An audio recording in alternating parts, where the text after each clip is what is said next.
Hello and welcome. I've got today for you this live i900 LEG motorhome from Knaus. This is almost at the top of the Knaus range. It's not quite because the Sun, that's the one you've got there or there. There's three Suns, there's only two of them here.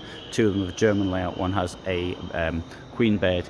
That's the top of the range, but then the Live I comes the Live comes next. This built live with an I upside down. The time it came out, those of us in the press were asked if we could print it with the I upside down. Fortunately, I never found how to do that on my fonts list. 145,000, I kid you not, and here 859 long, 232 wide, inner width 218, height 290, standing height inside 200, weight ready to go 3,693. It's on gross vehicle weight of 5,000, even allowing for the failures to report weights which have happened in Knaus. Even if it's out by 5%, that still gives you a lot of payload. Mind you, 5% isn't all that much, is it, when I think about it? Right, first thing I noticed, the steps in the vehicle. That's horrendous at this price level. 144,000 euros and the steps in the vehicle. Inside, doesn't even have a flat floor. Next thing it doesn't have, look at this, daft, pointless. Anything that goes up there, storage, it's going to fall out. That's not going to work. Ledge up there. Okay, the ledge behind, I can more or less put up with that because, okay, that's a place for your hearing aid and other things, your mighty glasses case and all the rest of it. And you can, I presume, put cushions up there, pillows up there, so you can sort of sit up in bed. What we do have, a nice long window up here. I like that. I don't like that thing above the storage either, because it's losing storage, and that's a place for catching dust. Under here, we will find that this vehicle has a wardrobe here. Move that over to one side. This will open up like this. There's your wardrobe, comes with a light. Does the light work? Well, that was expected. And on the other side, we'll also have a wardrobe. That wardrobe didn't have a bar for hanging things on either, but maybe it's not. Maybe it's only pretending to be a wardrobe. Maybe they haven't got around to putting that one in yet. Let's have a look in here. What's this doing? Right, lift this up like that. If it goes up, there you go. And there's another wardrobe. Does this have a light? Well, it has a light. Does the light work? No, it doesn't. Right, okay. So it's a nice big wardrobe, though. Can't complain at the size of the wardrobe. Put this down like this, put it back, and let's now try and show you how the bed works. If I can, push this down. Not doing it very well. Okay, here there's gonna be this a plate which comes out like this. And on that plate there will be another mattress unit somewhere, don't know where, probably in the garage, and that will go on there to give you a very nice big bed. Also note, nice big windows on either side, as well as this rather modern looking, I think, curtain. You've got net curtains, and beyond that you've got your blackout blind here, you've got your mosquito thing there, so you're reasonably well covered for keeping the place dark at night. Here we've got a shower and separate shower, nice because for getting your feet clean you can sit on there. Let's see if this thing here opens. It does.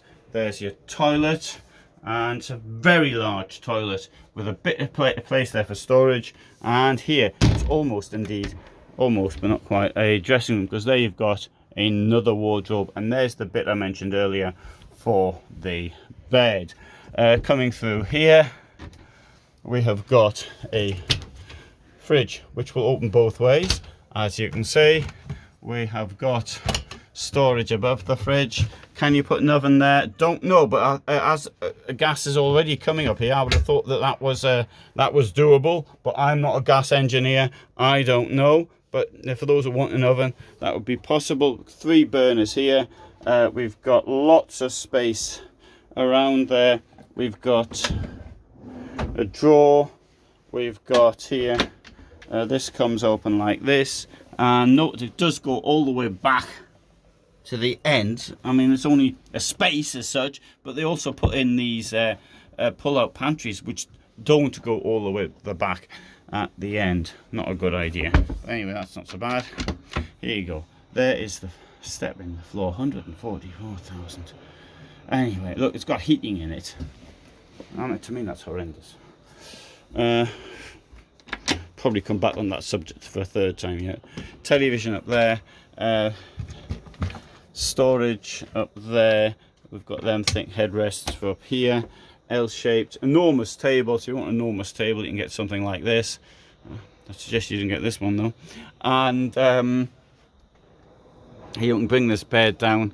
This bed will come. Let's see if it's working.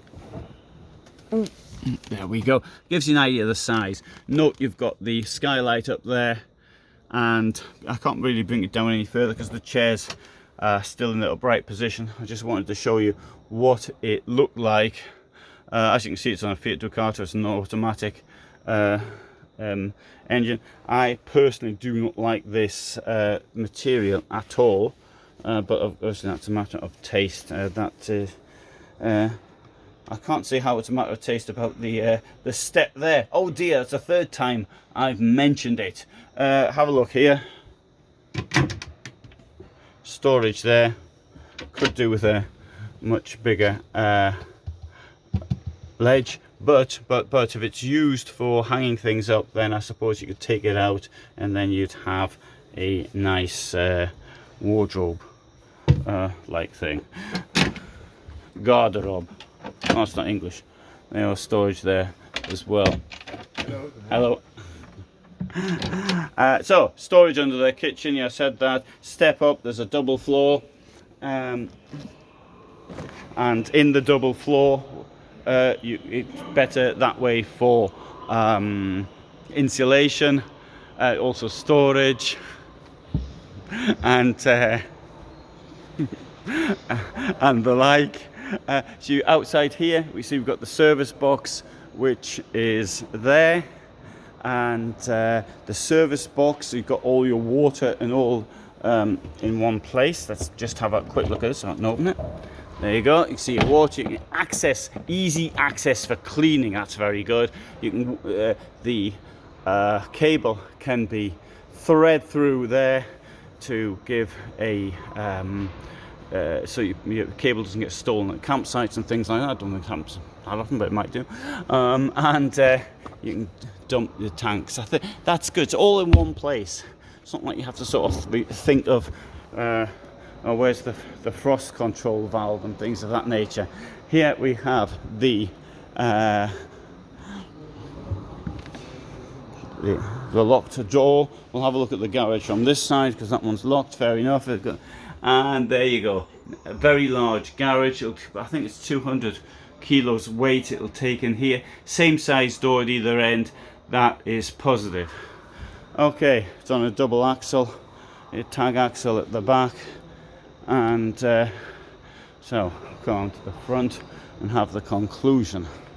Well, I've said it 3 times about the steps in the floor, so that's really negative. I wouldn't buy, certainly do not recommend Knaus at all. It's a major, it's had problems for a number of years. The management issues have gone, I've been warning about it now for 5 years. No, don't buy Knaus, and all sorts of things might happen. Having said that, now the public prosecutor's involved, and they've been done for financial irregularities, which Knaus claims to be a victim.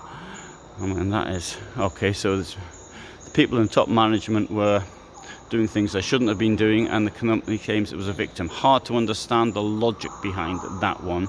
And another thing is that there's investigations as to the weight. They've been declaring false weight. So I mean, if you got a Knaus and you thought you were underweight, then you drove over the Austrian border and they had a go at you and made you dump all your stuff, charging you for it before allowing you to go on, and giving you a fine, then you mightn't find that too amusing. Anyway, good. So there's my advice. Don't bother with this at all. And thanks for watching.